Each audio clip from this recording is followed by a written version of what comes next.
শুভ দ্বিপ্রহর সকলকে।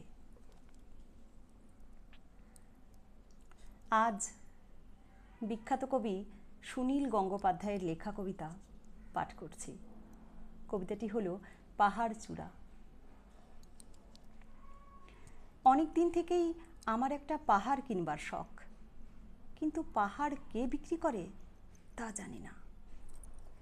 যদি তার দেখা পেতাম, দামের জন্য আটকাতো না। আমার নিজস্ব একটা নদী আছে, সেটা দিয়ে দিতাম পাহাড়টার বদলে।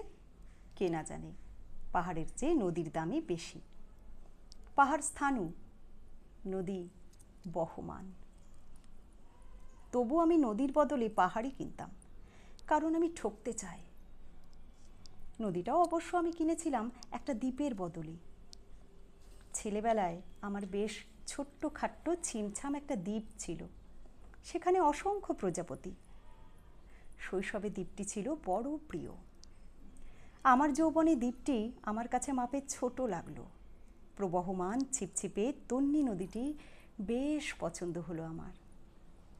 বন্ধুরা বলল, ওইটুকু একটা দ্বীপের বিনিময়ে এত বড় একটা নদী পেয়েছিস, খুব জিতেছিস তো।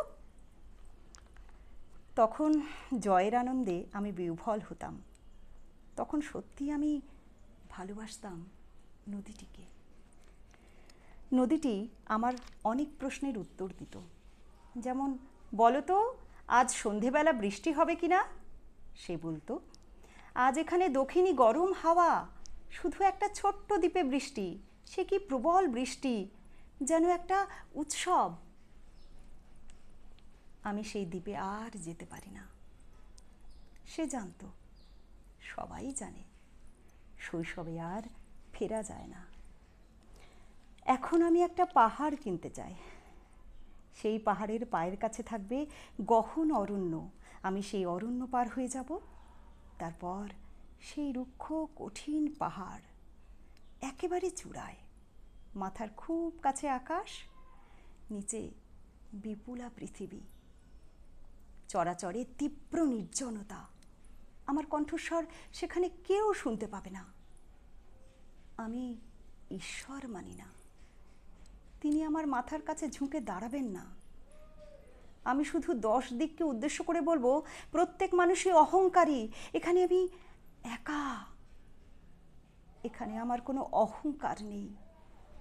এখানে জয়ী হবার বদলে ক্ষমা চাইতে বেশি ভালো লাগে। হে 10 দিক, আমি কোনো দোষ করিনি, আমাকে ক্ষমা করো।